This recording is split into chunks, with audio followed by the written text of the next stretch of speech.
ఈరోజు వాస్తవ సంఖ్యలో కొన్ని సమస్యను గమనిద్దాం. ముందుగా n ఒక సహజ సంఖ్య అయినా 6n సంఖ్య సున్నాతో అంతమవుతుందో లేదో సరి చూడండి. ఈ సమస్యను చూద్దాం ఒకసారి. ప్రశ్న సరిగ్గా అర్థం చేసుకోండి. n ఒక సహజ సంఖ్య. సహజ సంఖ్య అంటే ఏంటి? 1 నుంచి స్టార్ట్ అవుతాయి. There is no end. చివరి సంఖ్యలో చెప్పలేము. అంటే 1 2 3 4 ఎక్సెట్రా. అయితే 6n 6 యొక్క ఘాతాంకం అంతా n. అయితే ఈ 6 ఇక్కడ పవర్లో n కి బదులుగా భాగించితే ఎంత అవుతుంది? 6 అవుతుంది. n కి బదులుగా 2 ఉంచితే 6 స్క్వేర్ అంటే 36. 6 into 6 36. ఈ విధంగా n కి బదులుగా ఏదైనా ఒక సహజ సంఖ్య వచ్చినట్లయితే అది 0 తోటి ఎక్కడైనా అంతమవుతుందా లేదా? అంటే 1 కావచ్చు, 2 కావచ్చు, 3 కావచ్చు. 100 పెట్టామనుకోండి. 100 పెట్టి అర్థం ఏంటి? n బదులుగా 6 into 6 into 6 100 సార్లు రాసుకున్నాయి. ఏదైనా ఒక సహజ సంఖ్యకి 6n 0 తోటి అంతమవుతుందా లేదా? ఇది ప్రశ్న. ఈ ప్రశ్న మనము ఒకసారి గమనిద్దాము. 0 తోటి ఏదైనా ఒక సంఖ్య అంతమవుతుందంటే అర్థం ఏంటి? ఆ సంఖ్య 10 చేత నిశ్శేషంగా భాగిస్తుంది. అంటే ఉదాహరణకి 10 తీసుకుందాం.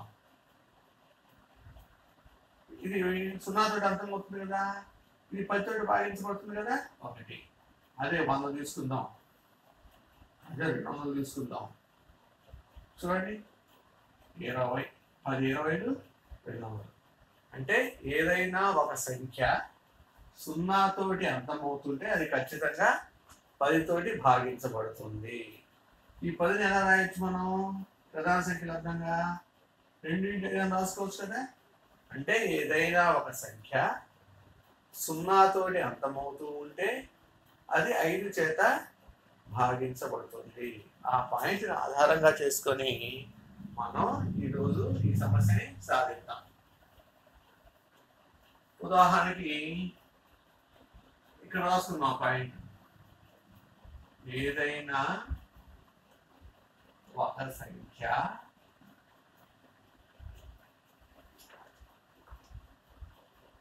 సున్నాతో అంతమైనట్లయితే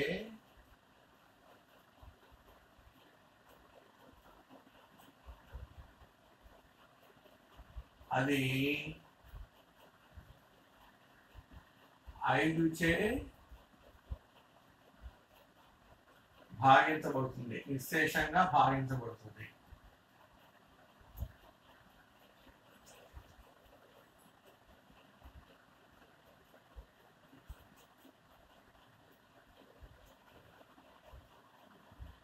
అర్థం చేసుకోండి. ఏదైనా ఒక సంఖ్య 0తో అంతమైనట్లయితే అది 5 చే నిశ్శేషంగా భాగించబడుతుంది. అంటే ఇచ్చిన సంఖ్య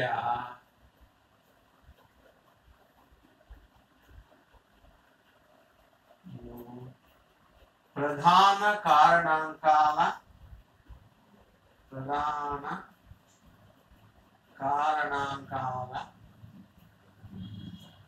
లబ్దంగా రాస్తే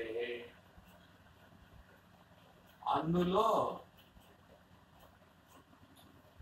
5 ఒక కారణాంకంగా ఉండాలి.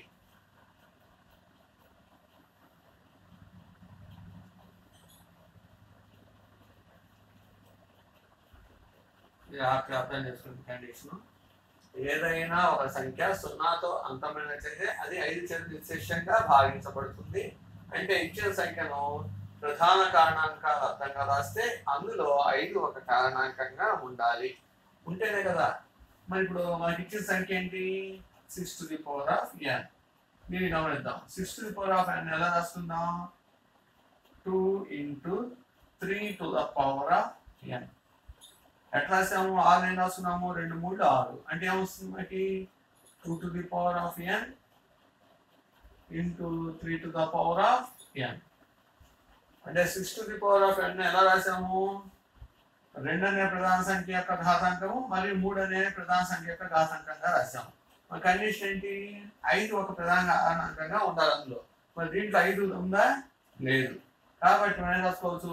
therefore 6 to the power of n యొక్క ప్రధాన కారణాంక లబ్దంలో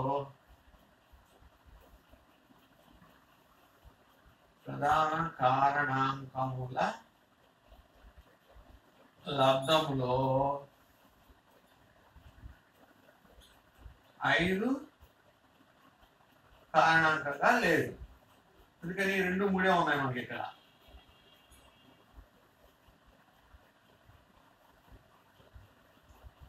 అంటే దీని అర్థం ఏంటి? లేదంటే n యొక్క ఏ విలువకైనా కూడా 6 to the power of n అనేది 0 తోటి అంతము కాదు. కనుక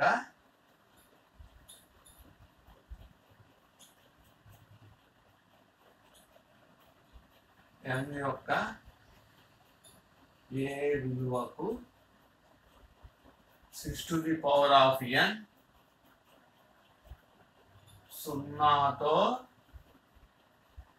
అంతము కాదు.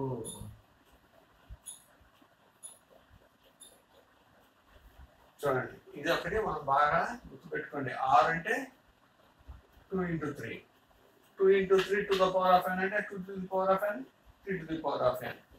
మనము 5 ఏమనుకున్నాము? ఒక కారణాంకంగా రావాలి అనుకున్నాం. ఇక్కడ కనుక ఆ సంఖ్య 0తో అంతమవుతుంటే ఖచ్చితంగా దీంట్లో 5 అనేది ఒక కారణాంకంగా రావాలి. కానీ ఇక్కడ వచ్చిందా? రాలేదు. 2, 3 మాత్రమే వచ్చినాయి. కాబట్టి 5 కారణాంకంగా లేదు కాబట్టి ఏమంటాము? n యొక్క ఏ విలువకు, n ఏదైనా ఒక సహజ సంఖ్య అన్నాడు కదా, n కు బదులుగా ఏ నెంబర్ ఇచ్చినా కూడా అది 0 తోటి అంతము కాదు.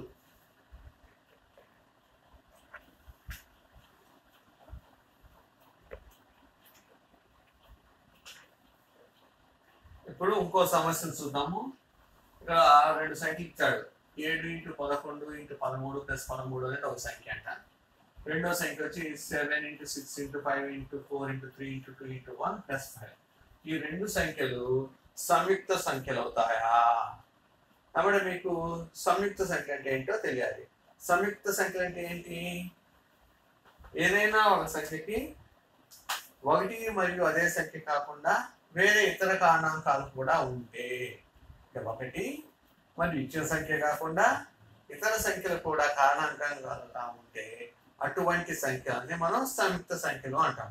అంటే ఎన్ని రావాలి మనకి కారణాంకాలు? అట్లీస్ట్ అంటే కనీసము 3 అన్నా ఉండాలన్నమాట. కనీసం 3 అన్నా ఉండాలి.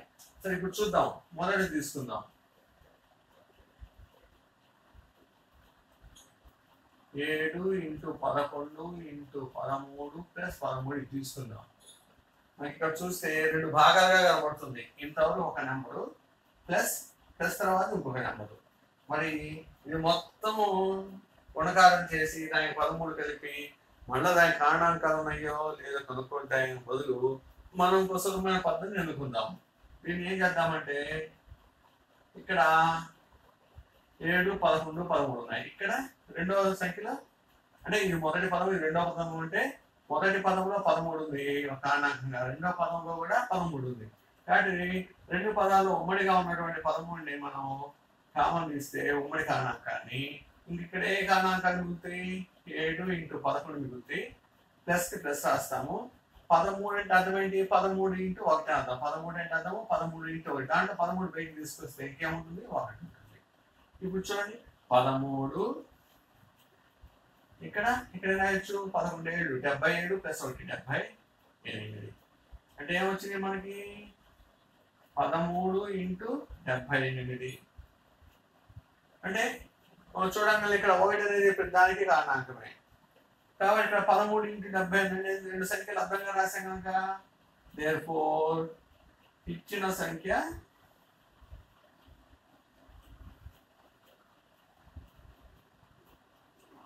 ఒక సంయుక్త సంఖ్య. ఎందుకని? 13 into 78 into 1 పెట్టుకోనో ప్రాబ్లం. రాసినట్టు రాయబెట్టి మీకు అర్థం కావడానికి. లేదంటే 78 రాసుకోవచ్చు. మళ్ళా 13 into 6 రాసుకోవచ్చు. అట్లా 13 into 13 75ని 13 6 78. 6ని 2 into 3 కనీసం 3 ఉండాలనుకున్నాం. 13 2 3 వచ్చినాయి. ఇంకా 1 కూడా వస్తుంది. మన ఇష్టం. ఈ విధంగా రెండు సంఖ్యలను లబ్ధంగా రాయగలిగామంటే ఏంటి సంయుక్త సంఖ్య. అదే ప్రధాన సంఖ్య అయితే విడగొట్టలేము. రెండు సంఖ్యలు లబ్ధంగా విడగొట్టగలిగామంటే సంయుక్త సంఖ్య. దాంట్లో రెండోది ఏంటి మనకి 7 into 6 into 5 into 4 into 3 into 2 into 1 plus 5 ఇది కదా మనకి ఇచ్చింది. దీంట్లో చూడండి ఉమ్మడి కారణాంకాలు అంటే ఈ ప్లస్ కు ముందు ఉన్నది మొత్తం ఒక పదం అనుకుంటే తర్వాత రెండో పదం అనుకుంటే రెండు చోట్ల ఉమ్మడి కారణాంకం ఏది కనబడుతుంది 5 ఇక్కడ ఉంది ఇక్కడ ఉంది కాబట్టి మనం 5 బయటికి తీద్దాం ఉమ్మడి కారణాంకాన్ని. ఇంకెక్కడ ఏముంది 7 into 6 into 5 తీసేసాము 4 into 3 into 2 into 1 plus 5 తీస్తే 1. 5 అంటే అర్థం ఏంటి 5 ఒకట్ల 5 అందులో 5 బయట తీస్తే ఇంకేమవుతుంది 1. మీకు అర్థం కాదు ఇట్లా రాసుకుంటాను. ఈ 5 అంటే 5 into 1 ఈ 5 బయట తీస్తే ఇంకా 1 దొరుకుతుంది. ఈ మొత్తాన్ని మల్టిప్లై చేయండి ఆయన గుణకారం చేయండి వచ్చిన దానికి 1 కలపండి అప్పుడు మీకు 7 42 4 3 12 24 ఖర్చు వేయండి.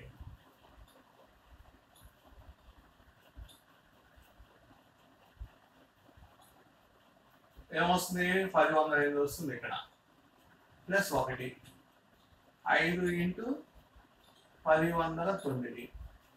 1 కాకుండా వేరే రెండు కారణాంకాలు అర్థంగా రాసే కనుక దీన్ని కూడా సంయుక్త సంఖ్య అంటారు. therefore ఇచ్చిన సంఖ్య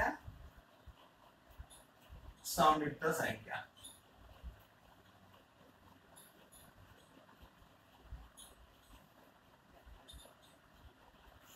ఓకే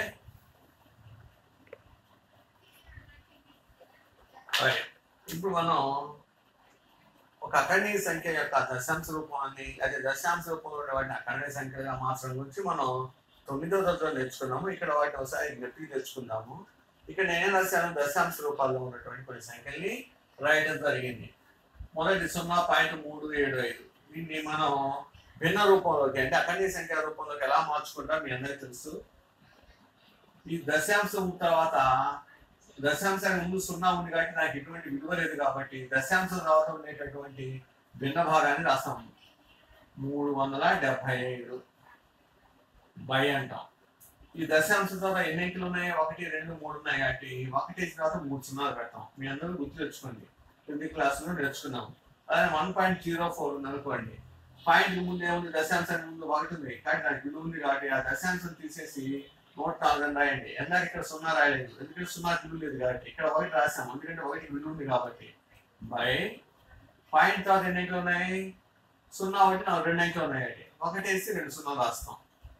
మరి ఇక్కడ అలాగే పాయింట్కి ముందు 0 విలువ లేదు కాబట్టి పాయింట్ తర్వాత ఉన్నాయి రాయండి ఈ 0 కూడా విలువ లేదు బై అయితే ఇక్కడ 1 వేసిన తర్వాత మీకు డౌట్ రావచ్చు పైన 3 అంకెలు రాశాం కాబట్టి 3 సున్నాలు పెట్టుకుంటే చాలు అది కాదు పద్ధతి. ఇక్కడ పాయింట్ తర్వాత అంటే దశాంశం తర్వాత ఎన్ని స్థానాలు ఉన్నాయి గమనించండి 1 2 3 4 ఉన్నాయి కాబట్టి 4 సున్నాలు పెట్టాల్సిందే. మరి ఇక్కడ చూడండి 12.5 అంటే పాయింట్ తీసేసి రాస్తాం 125 అవుతుంది. ఈ దశాంశం తర్వాత ఎన్ని అంకెలు ఉన్నాయి 1 కాబట్టి 1 సున్నా.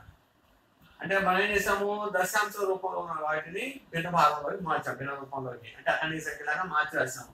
దీన్ని చూద్దాం ఇలా చేద్దాము. ఎలాగంటే ఇక్కడ 375ని 1000ని ప్రధాన కారణాంకాల లబ్ధంగా విడగొడదాం.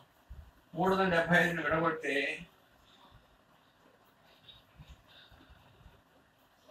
చూడండి 5 into 5 into 5 5 25 25 125 125 ఇంటూ ఒక 375 అంటే లవాన్ని ప్రధాన కారణాంకాల లబ్ధంగా విడగొట్టాము. ప్రధాన కారణాంకాల అంటే అన్ని ప్రధాన సంఖ్యలో ఉండాలి. అదేవిధంగా హారాన్ని కూడా విడగొడదాం. హారాన్ని కూడా విడగొడితే ఏమొస్తుందో చూడండి.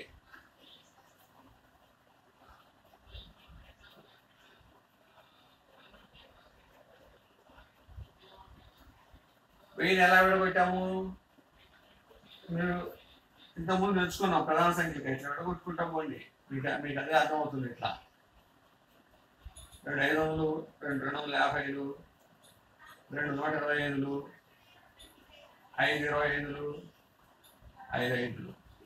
చూడండి 2 ఎన్ని వచ్చినాయి, 3 వచ్చినాయి, 5 ఎన్ని వచ్చినాయి, 3 వచ్చినాయి. అదే రాశాను 2 to the power of 3 into 5 to the power of 3. అదేవిధంగా 104 కూడా రాద్దాం.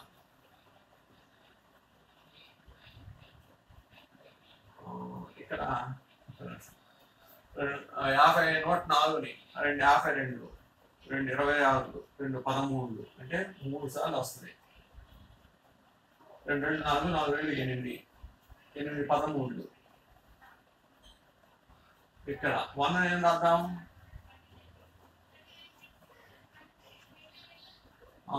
2 స్క్వేర్ ఇంటూ 5 స్క్వేర్, దీనిలాగా 100 రాసాం అన్నమాట.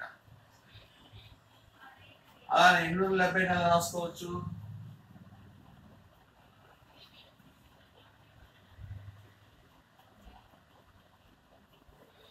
సరే డౌట్ అని వస్తే ఇక్కడ రాసుకొని చెక్ చేసుకుందాం. 5 1 5 37, 5 35, 5 5.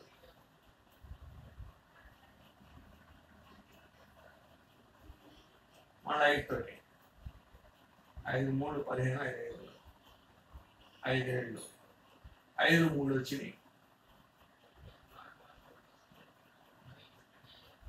ఒక 7 వచ్చింది. హారంలో 4 సున్నాలు ఉన్నాయి ఈసారి. అంటే 2 to the power of 4 into 5 to the power of 4.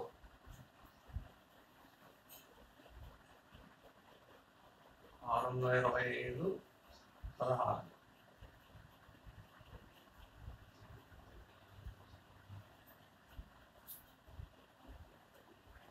అంటే 2 5 10, 10 to the power of 4 అవుతుంది. అంటే 10 to the power of 4 అంటే 10ని 4 సార్లు వేసేయడం అంటే 4 సున్నాలు వస్తాయి. Okay, now 125/10, 125/10. దీన్ని ఎలా రాసుకోవచ్చు మనం, 5 into 5 into 5, 2 into 5. ఒకసారి హారాలు గమనించండి ఏమున్నాయో. హారాలు ఇక్కడ 2 ఉంది, 5 ఉంది, 2 ఉంది, 5 ఉంది, 2 ఉంది, 5 ఉంది, 2 ఉంది, 5 ఉంది. అంటే ఏం దశాంశాలు, అంతమయ్యే దశాంశాలు. ఈ అంతమయ్యే దశాంశాలన్నిటికీ హారం ఏమొస్తుంది, 2 5 2 5 2 5 వస్తా ఉన్నాయి. ఇక్కడ క్యాన్సిల్ చేసుకొని సూక్ష్మ రూపంలో మార్చేద్దాం. సామాన్య కారణాంకాలు ఏమన్నా అంటే క్యాన్సిల్ చేద్దాం. 5 క్యూబ్ అంటే ఇక్కడ కూడా 5 into 5 into 5 ఇది సరిపోతుంది. పైన లవంలో 3, 2 క్యూబ్ అంటే 8. అలానే ఇక్కడ 2 స్క్వేర్ అంటే 2 2 కొట్టేయండి, 2 13, 26, 5 స్క్వేర్ అంటే 25. అలానే ఇక్కడ 5 to the power of 4 ఉంది, ఇక్కడ 5 క్యూబ్ ఉంది. ఈ మూడింటికి ఇక్కడ కొట్టేస్తే ఇక్కడ ఒక 5 మిగులుతుంది. లవంలో 7 ఉంటుంది, హారంలో 16 5 80 అవుతుంది. అందుకని 2 to the power of 4 అంటే 2 into 2 into 2 into 2 4 సార్లు 16 16 5 80 అన్నమాట. అలానే ఇక్కడ ఒక 5కి ఒక 5, 5 5లు 25/2. అంటే ఇచ్చిన దశాంశ భిన్నాన్ని మనం ఏం చేసాము, అక్కడి సంఖ్యల రూపంలోకి మార్చేసాము. అంటే 3ని 8 పెట్టి బాగా హారం మనకి ఏమొస్తుంది, 0.375 వస్తుంది. 26ని 25తో భాగాలు చేస్తే 1.04 వస్తుంది. 7ని 80తో బాగా హారం చేస్తే 0.0875 వస్తుంది. 25ని 2తో బాగా హారం చేస్తే 12.5 వస్తుంది. అంటే ఈ అన్ని సందర్భాల్లో మనం గమనించాల్సిన అంశం ఏంటి అంటే, ఒక అంతమయ్యే దశాంశము ఎప్పుడు అంతమవుతుంది అంటే హారంలో, అంటే దాని యొక్క అఖండీయ సంఖ్యను గమనిస్తే ఇక్కడ 8 అంటే అర్థమైంది 2 క్యూబ్, 25 అంటే అర్థమైంది 5 స్క్వేర్, 80 అంటే అర్థమైంది 2 to the power of 4 into 5 to the power of 1 అని. ఇక్కడ 2 అని. అంటే హారంలో 2 కానీ 5 కానీ లేదా 2 5ల ఘాతాంకంగా లబ్ధము యొక్క ఘాతాంక రూపంలో కనుక ఉంటే అప్పుడు దాన్ని మనము అంతమయ్యే దశాంశంగా రాయగలుగుతున్నాము. దీన్ని మనము ఏ విధంగా నిర్వచించవచ్చు అంటే,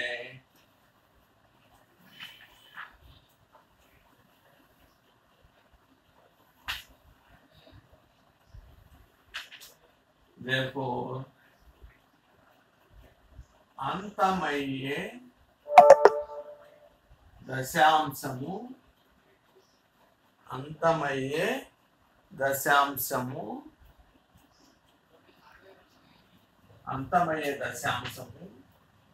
యొక్క హారము ఎల్లప్పుడూ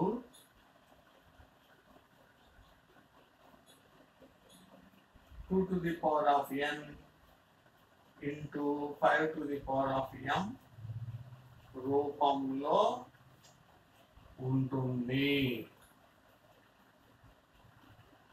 ఒక అంతమయ్యే దశాంశానికి మనం అక్కడి సంఖ్య రూపం రాస్తే హారం ఎల్లప్పుడు ఎలా ఉంటుంది?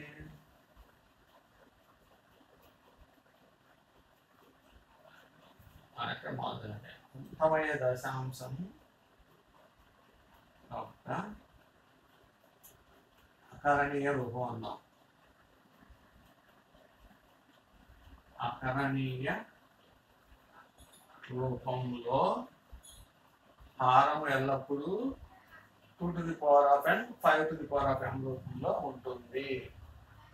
అంటే ఒక అంతమయ్యే దశాంశం ఉంది, మనం అక్కడి సంఖ్య రూపం రాస్తే హారం ఏముంటుంది? 2 కానీ లేకపోతే 5 కానీ అయితే 2 5 యొక్క లబ్ధంగా కానీ ఉంటుంది. ఇక్కడ చూస్తే మీకు అర్థం ఒకటి, ఇక్కడ 2 ఉంది, ఇక్కడ 2 5 ఉంది, ఇక్కడ 5 మాత్రమే ఉంది, ఇక్కడ 2 మాత్రమే ఉంది. అంటే హారంలో 2 ఉన్నా 5 ఉన్నా లేకపోతే 2 5 యొక్క లబ్ధంగా ఉన్నా కూడా అది అంతమయ్యే దశాంశాన్ని ఇస్తుంది. ఓకే, ఇప్పుడు 10/3 1/7 అనే 2 అఖండీయ సంఖ్యలు గమనిద్దాము. 10ని 3తో బాగా హారనిస్తే 3.333 అని వస్తా ఉంది. ఇది అర్థమైంది, 3.3 బార్. అదే 1/7 1ని 8తో బాగా హారనిస్తే 0.142857 మళ్ళీ రిపీటెడ్ గా వస్తా ఉన్నాయి. దీని నెత్తి మీద మళ్ళీ రిపీటెడ్ గా వచ్చి అన్నిటి మీద ఒక గీత గీస్తాను. అంటే ఇవేం దశాంశాలు?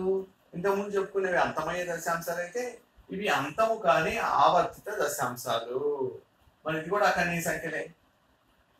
అంటే ఇవి ఎప్పుడు వస్తున్నాయి? ఎందాకేం చెప్పుకున్నాం మనం? అంతమయ్యే దశాంశం రావాలంటే హారంలో ఏముండాలనుకున్నాము? 2 కానీ 5 కానీ 2 5 లబ్ధంగానే ఉండాలి అనుకున్నాము.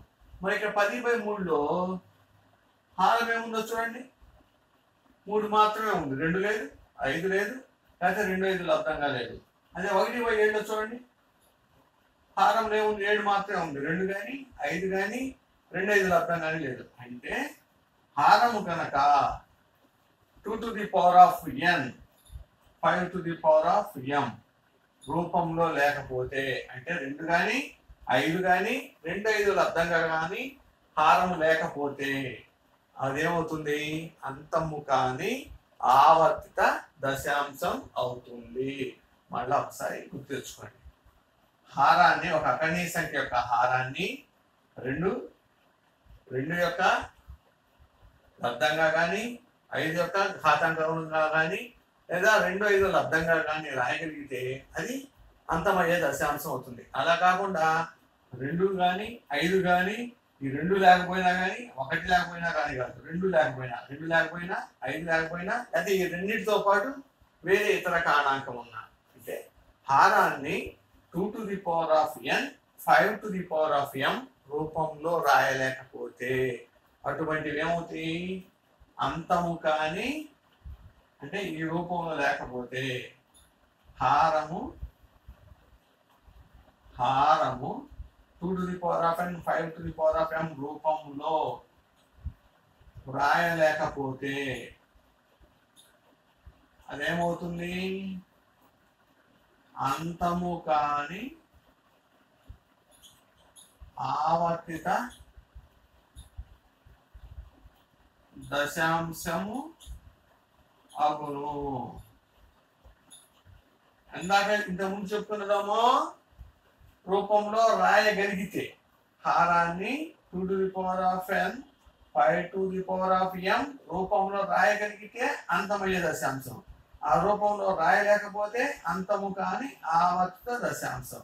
ఎందుకంటే ఇక్కడ 3 మాత్రమే ఉంది, 7 ఉంది, 2 ఉన్నా అంతమయ్యే దశాంశం అయ్యేది, అయితే 5 ఉన్నా అంతమయ్యే దశాంశం అయ్యేది, అయితే 2 5 రెండింటికి అర్థంగా ఉన్నా కూడా అంతమయ్యే దశాంశం అయ్యేది. కానీ 2 లేదు, దీంట్లో 5000 అంటే 2 to the power of n 5 to the power of m రూపంలో హారాన్ని రాయలేకపోతున్నాము. వాటిది అంతము కాని ఆవర్తిత దశాంశము. అంటే ప్రతి అకరణీయ సంఖ్య ఫైనల్ గా మనం ఏం చెప్పుకోవచ్చు అంటే ప్రతి అకరణీయ సంఖ్య అంతమయ్యే దశాంశము లేదా అంతము కాని ఆవర్తిత దశాంశంగా రాయగలము. చూడండి, ప్రతి అకరణీయ సంఖ్య x అనేది అంతమయ్యే దశాంశంగా కానీ అయితే అంతము కానీ ఆవర్తిత దశాంశంగా కానీ రాయగలము. ఒకవేళ అంతము కాకుండా ఆవర్తితము కాకుండా ఉంటే ఏమవుతుంది, అంతము కాకుండా ఆవర్తితము రెండు కాకపోతే ఏమవుతుందో తర్వాత వీడియోలో చూద్దాం.